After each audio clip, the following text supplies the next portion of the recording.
Welcome and thank you for joining us for another episode of the Jane Irrigation Training Series. And today we're going to be talking about almond crop water management. And I think this is really important for a couple reasons. One, it's kind of the start of the irrigation season in the Central Valley where so many of the world's almonds come from. And so it's an important crop to California. It's an important crop to anybody who's interested in water management. And certainly the way you manage your water is going to directly impact not just your yield, but the amount of water you use. And a lot of time that equates to cost. So this is an important crop and an important water management crop. And so we're really lucky to have Cory with us today to take us through this. Now, many of you have seen Cory and know what a great job he does on these webinars. He's the territory sales manager and product manager for Jane Irrigation in the Central Valley. Cory's a certified crop advisor. He's a certified irrigation designer and a certified ag irrigation specialist. That's a lot of specialty in irrigation and agriculture in that. The other thing about Cory is he's really a good person to work with, really cares about his customers, cares about agriculture, and is always looking for ways to improve. And I know we hear that a lot, that we want to be that way, but knowing Cory the way I do, I know he is that way. So man, if you're an almond grower in the Central Valley and you have a question, I hope you take the opportunity to pick up the phone and call Cory, because he'll either have the answer or be a great resource to get the answer. So Cory, welcome. Thanks for joining us today. Oh, thank you, Richard. I again appreciate the kind words as always. And I think I might be on webinar maybe number 12 now. So I appreciate the opportunity always to speak, educate, and converse. I think one of the best parts is, to your point, is to become a resource for people, but also if something doesn't come up today in the webinar, it could be an opportunity where somebody reaches out later. And I enjoy those conversations that sometimes pop up even 6 months later where, hey, I remember you said something about this. What do you think? And that's really exciting. So definitely happy to talk about almonds, water, as you kind of alluded to early, the weather. And there's a lot going on in the springtime that can make water management for permanent crop growers pretty hectic. Yeah, so a couple things, Cory. Number one, I want to mention to everybody that we do have the chat and the Q&A open. So if you have some questions or comments, drop them in there and I'll get them to Cory. Thing we started doing a few weeks ago is for people to ask the good questions, we're sending them some Jane swag, maybe a hat, shirt, vest, something like that, to encourage some good questions. And boy, we've gotten some great ones. So that's happening to all of you that are out there watching. We appreciate the questions. And then number two, Cory, this is like a really big subject, right? Almonds, again, such an important crop to California. Water, such a big issue. How's the season starting out there so far? Yeah, no, I'm glad you recognize the importance of the crop and the magnitude. And obviously we're going to a few of the numbers here in the next slide, but you look at the footprint of California almonds from an acreage standpoint. And then of course, always tied with that is going to be the water footprint. And you look at what the industry has done, the folks at the Almond Board of California, I'm part of one of their research groups also, that are working to find ways to improve the water footprint of these crops and reduce the total consumption. And I know our growers are working and investing in that technology every day, which is, why I have a job and why I get to do what I do. And I love that, people invest in that. And the season so far has been, I'll say, up and down, of course. I think there's definitely some opportunities. There's been a lot of challenges. We know about kind of what's going on in the geopolitical space in the world. And obviously with us being a net exporter of this crop and a really, really important one across the globe, supply chain issues, logistic issues, political pressures have created some challenges for marketing that crop going forward. And then of course, February was an interesting timeframe for us during bloom with some of the weather events that came through and some of the damage. So it's been up and it's been down so far. So I think with that, probably kind of jump into maybe some of the numbers and looking at, roughly 1.2 million acres of almonds grown in California. Might be slightly more depending on who you ask, but I think what's important to note is, as I said, in February, there's a 2 to 3 week period, which is a beautiful time to come into Fresno. I know I saw you at the World Ag Expo this year, Richard, and it's a lot of fun to kind of watch it, right? And I think you probably came in right about the time that bloom had just started. And it felt like every day that I would drive from Fresno to Tulare, I would drive by obviously numerous orchards, and I could see more and more flowers every day. And it was really neat to watch that change in such what felt like such a quick time period in just a 7-day stretch. But what's unique is that this kind of occurs no matter the weather conditions. And I say that in the sense that we had a 4-day period at the end of February where much of California saw lows temperature wise in the mid 20-degree mark Fahrenheit. And that obviously can wreak havoc on any crop. Especially with almonds and these delicate blooms in these photos, which I took in this orchard that's right next to my house. And depending on the variety, and I don't want to get too far into the specifics on it, but really know that even 30 minutes of exposure to such low temperatures can ruin crop potential. And I say crop potential, and I had the photo at the beginning of the presentation that showed a harvest picture from last year. And I think about water management, I think about crops in the sense that from the day that it starts, quote unquote, there's a potential. Now it's about maximizing it. And obviously there's things we can control and things we can't. Water management, fertility management, pest management, cultural practices, those are things we can control. The weather is unfortunately one of the things we can't. It's about finding a way to mitigate that damage. I don't have official estimates.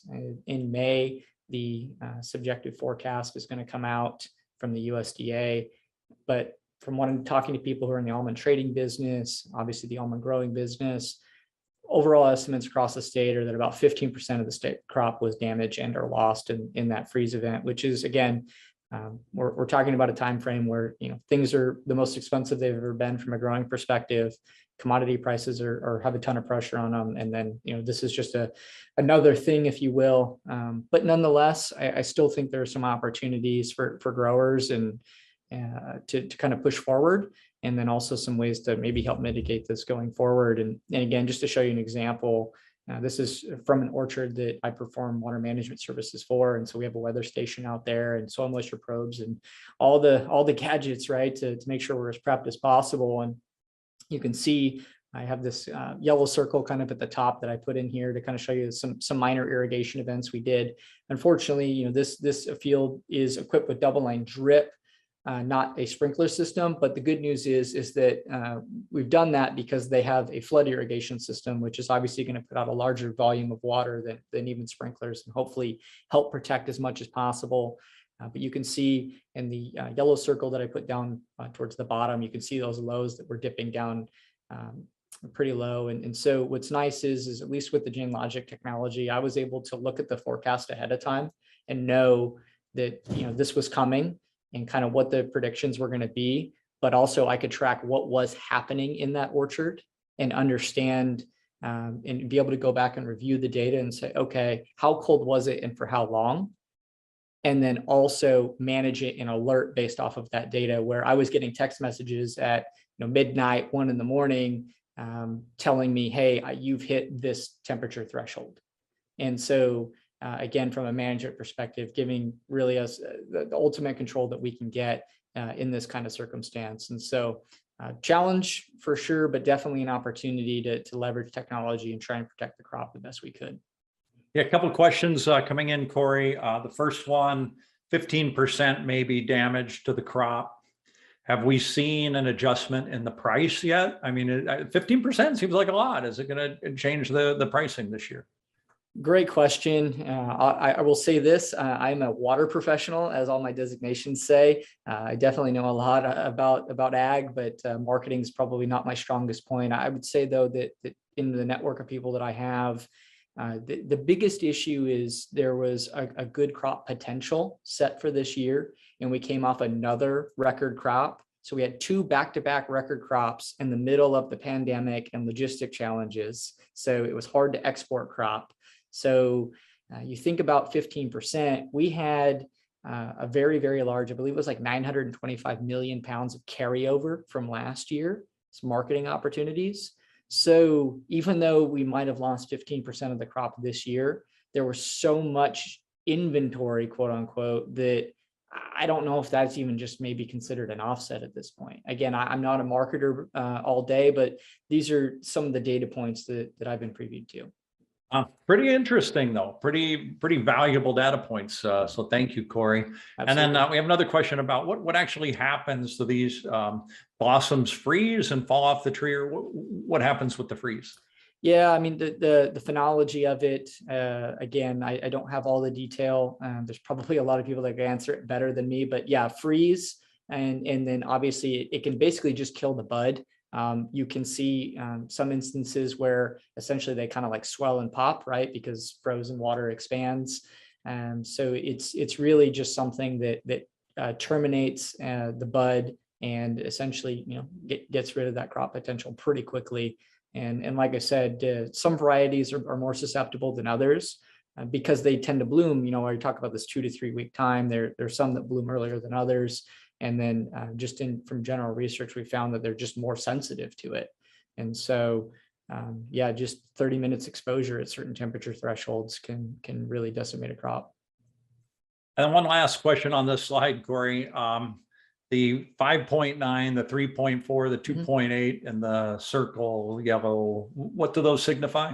Yeah, those were just irrigation hours as the system was tracking it. And so, there's a certain point where you've kind of done what you can do, I hate to say. And so you do the best you can. We're talking about a really highly efficient, precise drip irrigation system, but it's a low volume double line drip. And so from a water management conservation perspective, it's great. From a frost protection scenario, it's probably a little more challenging, right? And so we had gone through and we had flooded every other row and then went back through right before and flooded every other row. And so that was just an opportunity to try and put as much water out there as we could and get those heat units into the soil, get the soil stable. Dry soil is colder than moist soil, believe it or not. And so just trying to do everything you can. And then at a certain point, it kind of is what it is. Yeah. Very interesting. Yeah, thank you. For sure. So on the topic of maybe a Jane product that could have helped with this, this is from a very good friend of mine and a customer. They farm about 1,000 acres overall, and in all of his almond crops, he uses our 2002 micro sprinkler. And his setup is what we call a red. It's a 2002 sprinkler with an extra long range swivel. That's a 9.3 gallon per hour flow rate. Now we have a few different flow rate options in there. And so we get a really nice wetted diameter. This is on a 22 foot by 14 foot tree spacing that you see here. So 22 feet between the rows and 14 feet between the trees. And you can kind of see down the middle, if you see where kind of the tire tracks are, you see where it's a little dry right there, but you have pretty close to I'll say full coverage as possible. You have a lot of the orchard floor from a percentage standpoint covered in water, and he uses it for obviously frost protection, again, wetting that soil area, but also it's a PC sprinkler. So you're combining frost protection opportunities with something that he normally irrigates with that's very precise, just like a PC drip emitter like Amnon, in a sprinkler package with the opportunity to also incorporate herbicides and do a number of different things. Makes the orchard floor a little more workable when you can put some moisture in it.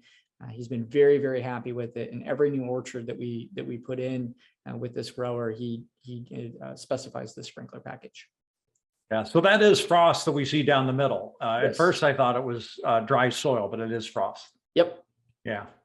So, yep, it was a good opportunity. So I'd be remiss if I didn't bring it up and talk about the opportunities there. So kind of jumping into now the water management part of it. And one of the first things that's top of mind is going to be nitrogen. And you may say, well, Cory, this is a water management topic. Well, obviously a lot of our nitrogen today is applied via fertigation.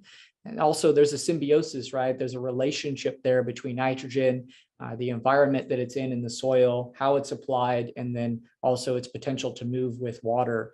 And so coming out of bloom, almond trees are obviously going to require adequate moisture and nutrient access. I don't think that's a shocker to anybody who's grown any plants at all.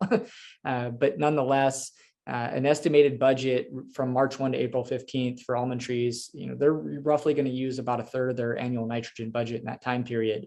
And so we're probably applying a lot of N, or if you haven't, you have about 2 weeks to do so to catch up on this a little bit. But obviously when applying N, and especially via fertigation, water management plays a critical role because it's also part of the uptake process, because it has to be in a plant available form, but the plant doesn't also just grab it. It takes it in kind of a soil solution, if you will, right? It essentially drinks it is the best way to say it. And so kind of matching the application demand from a nitrate standpoint or nutrient standpoint to a water standpoint is super beneficial for uptake. And I say all this to really hammer home the point of understand your water holding capacity, acronym available water holding capacity of your soil. And then what's your target nutrient zone? Where do you want that to land? And then like, what's the application rate of your system? So how much are you putting on and how quickly? How much can that bucket hold? And how deep in that bucket are you trying to get essentially? And so again, like a simple tool that I use as a water manager is this infiltration chart. And you can see this is a set of irrigation events from last year from some data that I pulled.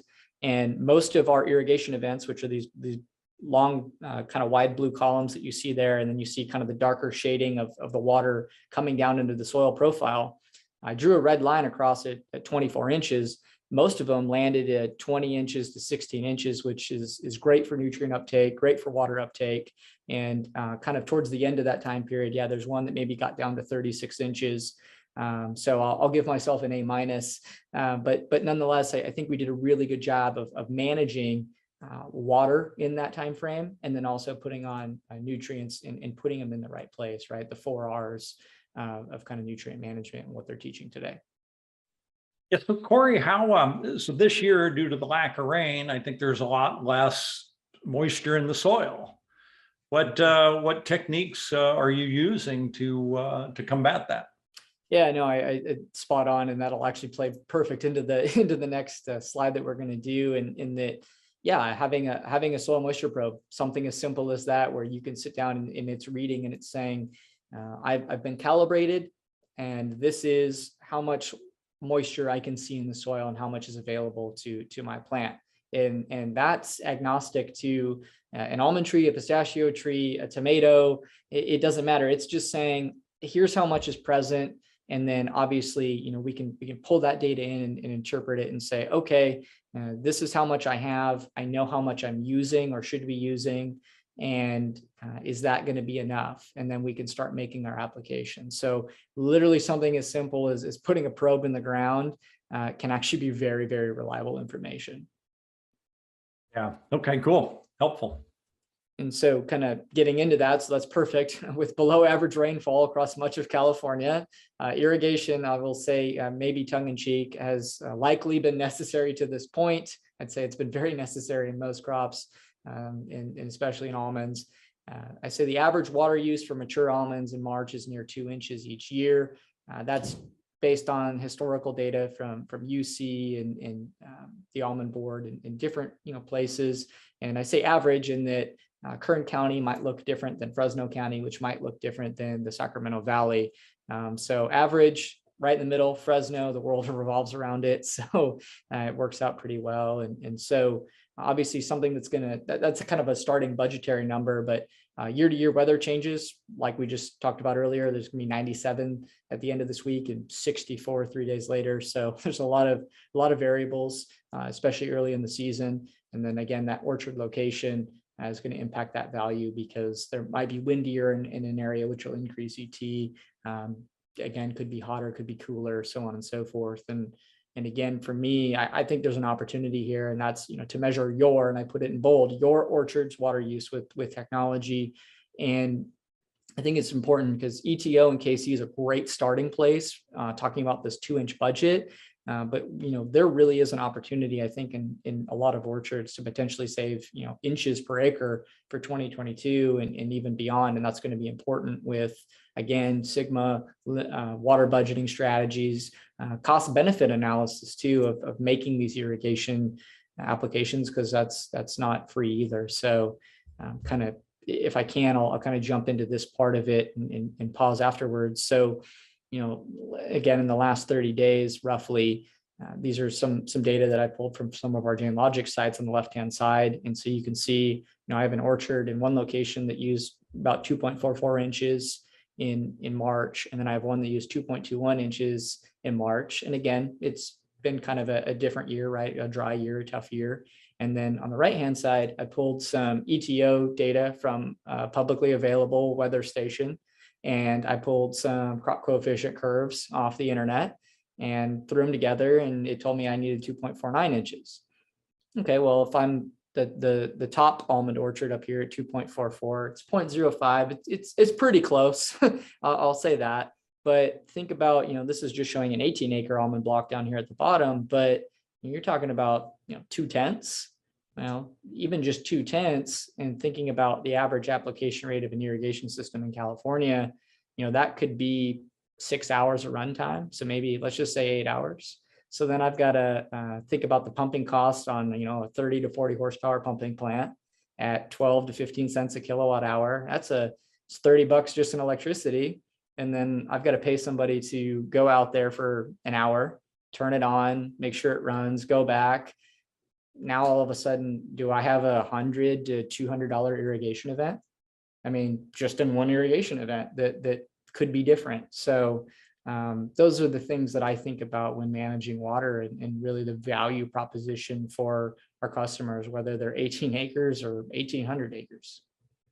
Yeah, it's interesting, Cory, because at first, right, it kind of struck me, big deal, a half inch. But then I think of 2-inch average, it's really 25%.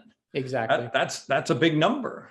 It's a huge opportunity. And so, if that's today, what's tomorrow, right? What's the next month? What's the month after that? Because these numbers only go up as ET continues to go up. And so I think the spring is a huge opportunity for almonds and pistachios in particular, from a water management perspective, but also a water budgeting perspective.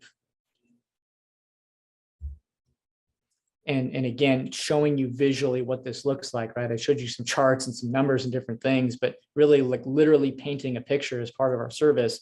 This is a block. This is an almond orchard, and you're seeing kind of this white to blue gradient. This is actually measured on red to blue. So red would be no vegetation, no transpiration. You talked about it's Phoenix, Arizona, Richard, in the middle of summer, and there's not a bush around. That would be red. This is an almond orchard that's mature. And so you can see a lot of the blue, which means there's a decent amount of water coming off of it. So you kind of get this visual representation of what's going on. It tells me that the average water use across the orchard is 1.8 inches. The highest performers, if you will, are 1.9. The uniformity of that, which is great, is 95.1%, which means that most of my areas across my field are within spec. And it tells me when was this image taken, and then what's that weather data, pulling it all together and giving you a lot of insight into your orchard and telling you, here's how much water you're using and over what period. Wow, that uniformity, that is so valuable to be able to have that information, isn't it? Well, it's nice for a couple different reasons, right? Where this is just the ETC mapping part of it. We also offer NDVI imaging, which is vegetation index. And so green is good, red is bad. And so you can go and you can maybe see problems ahead of time. I know that I've found plugged risers. I found plugged drip line before. I found damaged drip line where it was actually flowing high and almost kind of flooding out areas. There's so many different things that having these kind of images can do, but then also giving you comfort and the uniformity to say, yep, 95% is good. I think when we did the DU test on this orchard, it came back at 94%. So that's great. There's hopefully a correlation there between the uniformity of your orchard and the uniformity of how it's being watered, and for the most part, how the fertilizer is being applied. So that's our ultimate goal. Oh, I love this slide. I love agrologics and being able to see the satellite imaging. I mean, talk about putting it in one picture and telling a big story. This does it. Well, and for somebody who manages this for somebody for a living, it gives me a lot of comfort because that's not my house that's right behind it. I'm not here every day. But I'm using and leveraging this technology to make good recommendations and to provide the service for a grower with the ultimate trust that we're going to be successful. And it has certainly done that for me. So now we're into April now already on the calendar. And obviously, it's going to be an interesting next 30 days. And so, again, we're going to be continuing to apply N for at least the next 60 days. I know I talked about kind of up through April 15th, what that schedule looked like, but really you got about 60 more days to apply N before most growers will be A, finished, and B, really just focused on backing off due to hull rot and different things from a nutrient management standpoint for crop health. But looking at a water budget for April, and I use the estimate in quotations here because, again, as you saw earlier, estimate can just be pulled off of the internet, and you could be right on, you could be close, and I'd say most of them are close, but going forward, I think we need to be right on.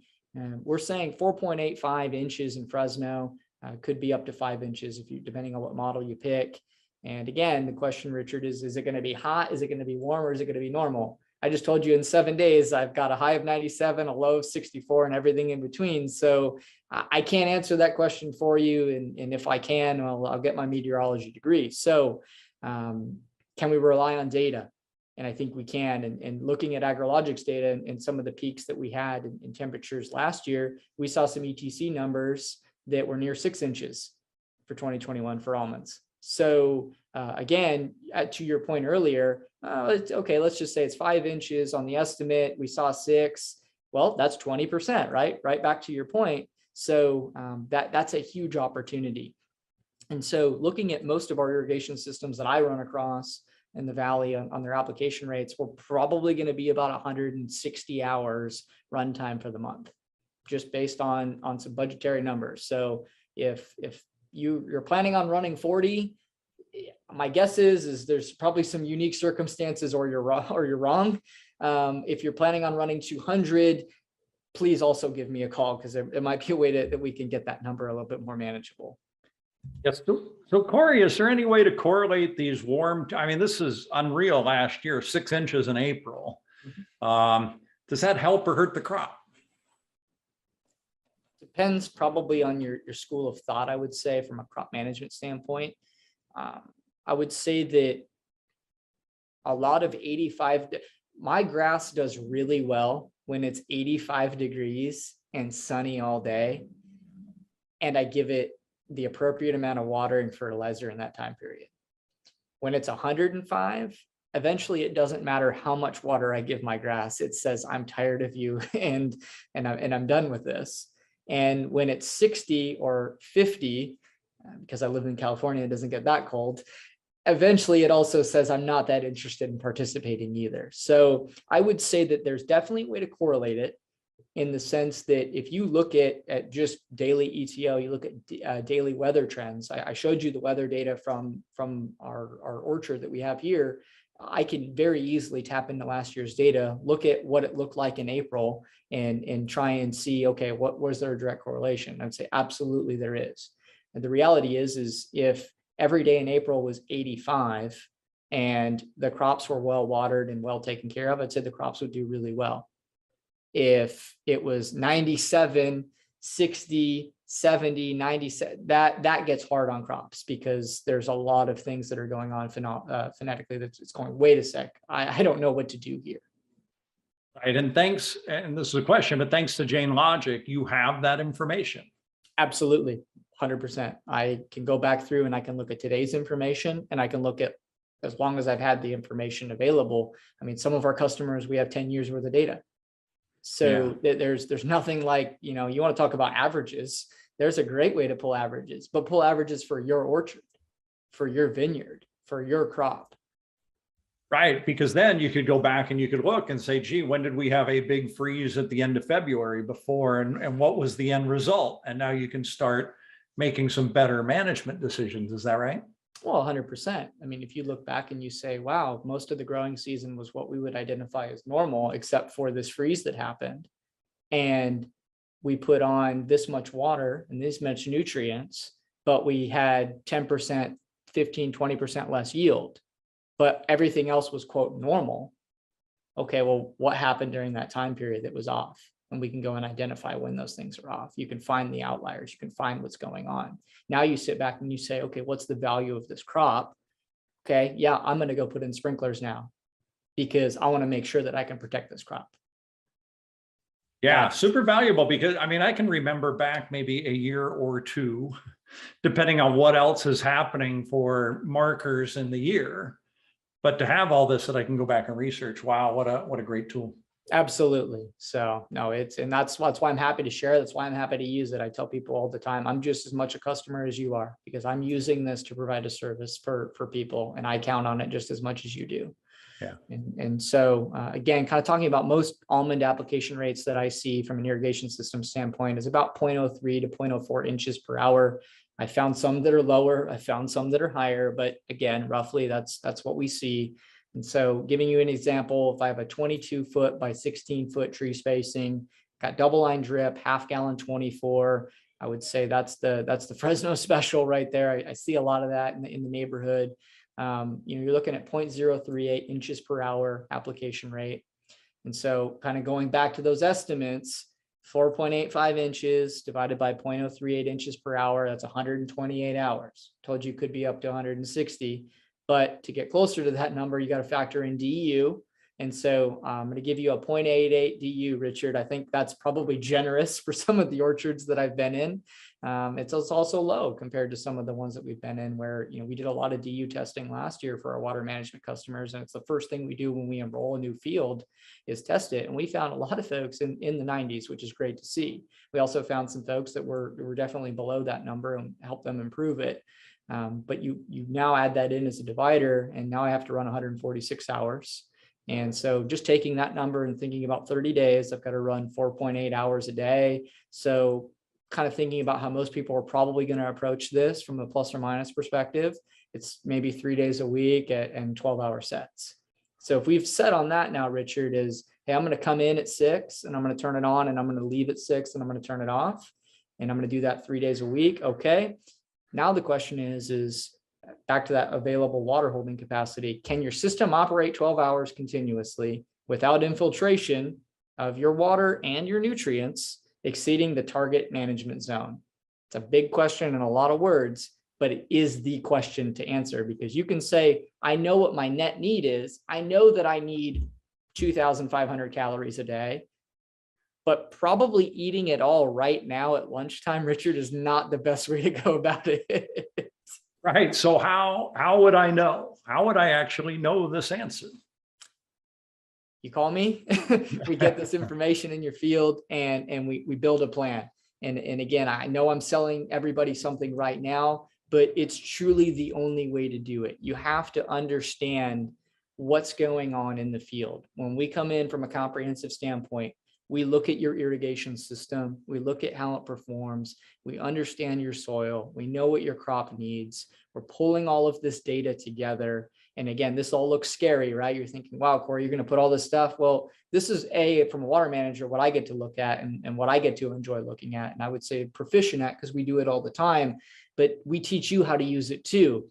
And really the point on this slide here, and really what you're getting at, Richard, is all of this data on the left-hand side with the ETO and the crop coefficients and so on, we plug all that in for you.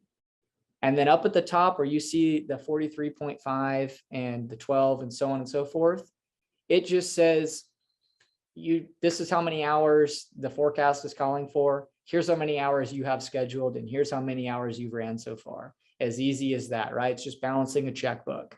Again, you can use forecasting tools. You can see where I've been talking about the weather changing, right? And ETO correlating with the change in the forecast. Again, we make it easy for you. We get the data, we compile it, and it says, Richard, I need you to run 43 hours this week. How do you want to do it? And we walk side by side to make sure that happens. I love that. It's like having a coach. That's all it is. I'm proficient at math, but I'm not an accountant, which is why I have somebody do my taxes for me. It's no different. Yeah, no, that's really helpful. And boy, I know anytime I've tried something new, if I have a coach, I learn it a lot faster than if I just try to wing it myself. 100%. Yeah. And so kind of jumping into kind of some finality of all this too. So I've talked about your system. I've talked about getting all this data, scheduling it all right. Sometimes there are things that far exceed the capabilities of math and timing There's bigger issues, I'll say, bigger challenges, but also probably bigger opportunities. And so we partnered with Precision Laboratories, great company, been around a long time. They make a number of products across a number of different markets from a chemical perspective, but they have a line of what they call IWOs, irrigation water optimizers. I know you've had Mike Terry on here before. He does a great job. I was just with Mike last week working on a few things. I actually just applied Strata yesterday to one of the fields that I manage because we have a pretty sandy profile. And so if you have trouble keeping water in a sandy profile, Strata is a great product to apply into your irrigation system and allows you to essentially increase your water holding capacity of those soils, slow down that infiltration in sandy ground, put more nutrients in your target zone and hold them there longer, and then also water.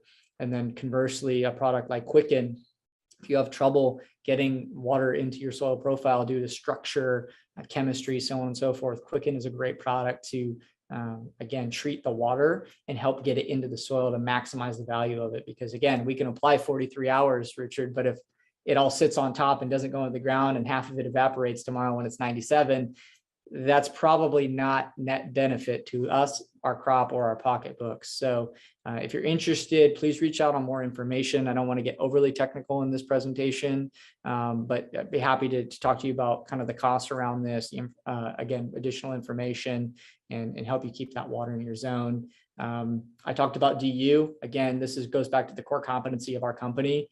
Jane Irrigation is known for making quality, high precision irrigation products, whether it's that 2002 sprinkler I talked about, or Amnon PC drip line, or anything in between. And so we think about how do we make precise products, and then how do we help growers maintain them or put them in the right position to be successful. So improve the DU of your system, get the right products in there, get the right maintenance plan. Call us if you have questions for that. That's going to help you limit that pumping time, right? Where we went from 128 hours to 146 just by factoring in DU. And then, of course, as we've talked about a lot in this presentation, accurate use of your irrigation scheduling tools from Jane Logic. You don't have to know all the ETOs and KCs and all that fun stuff. It'll pull all that information together and say, Richard, I need you to run this many hours. And of course, we've probably had a conversation, hopefully at that point, to, hey, don't run 48 hours or 43 hours straight. Let's break it up this way. That's the type of consulting and management information that we're giving our customers every day. Yeah, a couple of things here, Cory. One, yeah, I did have Mike on a few weeks ago, or maybe a month ago now. And boy, at that time he had a great offer, and I think it's still an offer, right? 50 acres test trial per 500 acres. Yep. And he would pick up the cost of the product. So I think that's still out there. I think that's great. Yes. And then what you said about eating too is really interesting, right? Because you have to spread this out over time, right? And we're finding maybe even 3 meals a day isn't the right amount. It might be 6 or 7 to spread it out better, to feel better. I know there's been so much publicity about, deep watering. And every time I hear that, I think deep water right past the root zone. And so it's great to actually have a tool, right? Because that is the big question. How long do I water for to get it in the root zone? And most people can't answer it. Absolutely. And it's not to anyone's fault. It's just, we don't know what we don't know. And every soil's different. Every site's different. Every irrigation system is different, unfortunately. And so being able to go in and really tailor that is again, what's I believe is the biggest opportunity going forward in California ag. Yeah. So Cory, we have another question coming in, and nope, I think it is a good time to ask it. This gentleman's asking about your thoughts on hull split deficit strategies for improving nut removal. He says he's tried it, but he feels that at times it actually hurt our situation rather than helping. Great question. I would say that I've applied RDI in orchards that I've managed and been successful with it. I would say that it's a strategy that will help. Note that some varieties are always going to shake easier than others. I know that some of the self-fertile varieties, like Independence, for instance, they can be And it's not to the fault of the tree or anything. And if you manage them right, they can shake just fine, but they can be harder to shake in general.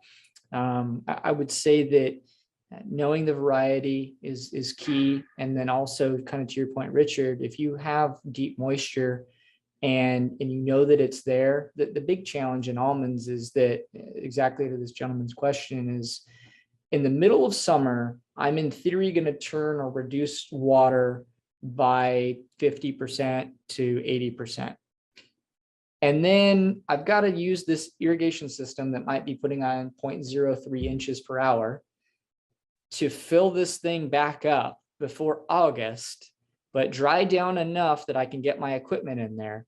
But I have 2 to 3 varieties of trees and one's being harvested and there's a lot going on. And so I'm going to turn that water off for a 2-week period roughly in my almond crop in August. And I guarantee you at least one day it'll be 105. That's the way it is. And that's got to be good for me. And it's very challenging to navigate 100%. That's where that deep moisture tends to come in, because almonds are luxury consumers.